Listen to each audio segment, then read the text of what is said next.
I just wanted to let you know about this, and this just happened recently. This is going to be the first time where they're going to hold 2 public priestly blessings on the Passover. This is according to 365 Israel News. This has never happened before. It says here, okay, it talks about they do the Birkat Kohanim, okay, which is the 2 times a year they do the priestly blessing, all right? So in other words, they do it on Passover, which is coming up here shortly. This would be Monday when they're going to have this. That would be March the 29th, Monday, and also on Tuesday, March the 30th. So that means it's the 16th and 17th of Nisan, okay? And then on Sukkot, which is the Feast of Tabernacles, they do it, okay? And it says here, some 40,000 Jews come to the Kotel. They want the blessing, the priestly blessing. And it says here, you know, a lot of them were having fears that the event would be canceled or held in a subdued fashion. You know, this has to do with what happened last year, because they were doing all this social distancing, etc., etc. All right, and so here's where this is what they're going to do. They're opening it up with praise. Okay, this is what I want to come to. With praise and gratitude to God, this Passover, Kohanim from around Israel will be allowed to participate in the traditional event and bless the Jewish people in accordance with regulation. It says here, the Western Wall Heritage Foundation stated this to the media release. The event will be an exciting one of unity and gratitude for the improvement we are witnessing in the battle of coronavirus. I have my own thoughts on that, but I'm not going to get into that. The Western Wall Heritage Foundation requested that people plan to come to only one of the 2 events, so that all those who wish to participate can do so within the limits of the Western Wall Plaza's capacity. The events are going to be broadcasted live. Here, the blessing is performed by Kohanim male Jews with priestly heritage who have a clear patrilineal tradition. I don't know if I'm saying that right. Patrilineal tradition leading back to Aaron, the high priest, the brother of Moses. The lineage is rigorously protected, and its integrity has been proven in recent years as scientists have discovered a genetic factor common to most Kohanim. This is what the article is saying. It says here, graphically, Kohanim have always represented about 5% of the Jewish population. The Temple Institute recently instituted a registry for the priestly class as a step towards reinstating temple service.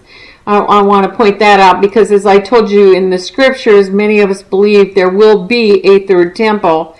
It says here, the priestly blessing is said daily during the year as part of the morning prayer service and twice during Sabbath and holiday morning prayer services. Before saying the blessing, men from the tribe of Levi wash the hands of the Kohanim.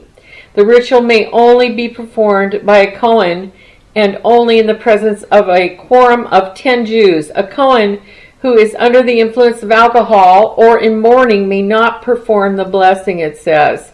The blessing is performed by the priests holding their hands up with the fingers spread in the manner made famous by Leonard Nimoy, a Cohen, when he played Spock on the television series Star Trek. The fingers of both hands are separated so as to make 5 spaces between them. Spaces are between the ring finger and the middle finger of each hand, between the index finger and the thumb of each hand, and the 2 thumbs touch each other at the knuckle.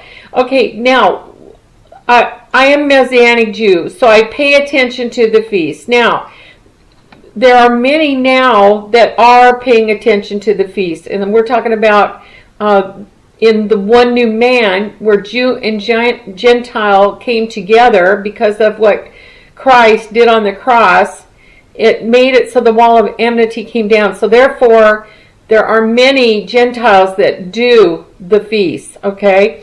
It says here in biblical Israel, the temple was the center of the Passover holiday as the entire nation arrived to sacrifice the Paschal lamb and celebrate the Seder as individual families. The biannual priestly blessing is an impressive reminder of the glory of the Jewish people coming together as a nation to serve God, something that was entirely lacking until the Jews returned to Jerusalem less than 50 years ago. This is what this article says. Okay, another thing that is interesting that I want to tell you in case you're not aware.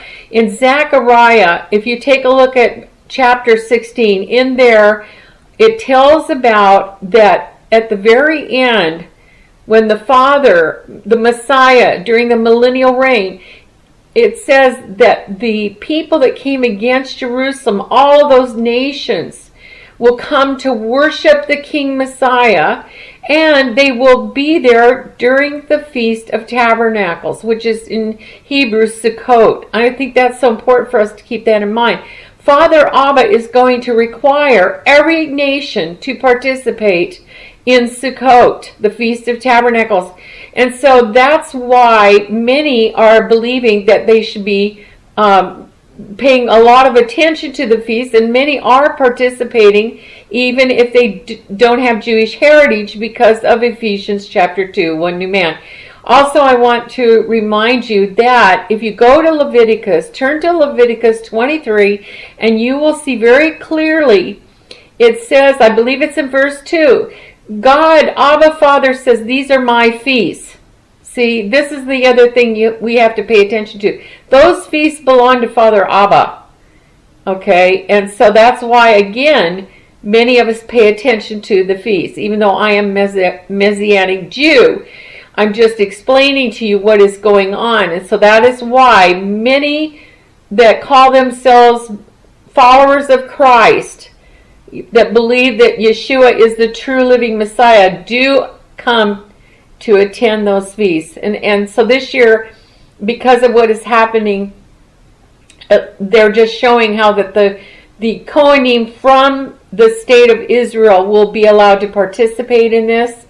All right, because as I've shown you that right now, because of what's going on, they've got the borders, you can't come in right now to Israel. So I thought this was really important to share with you.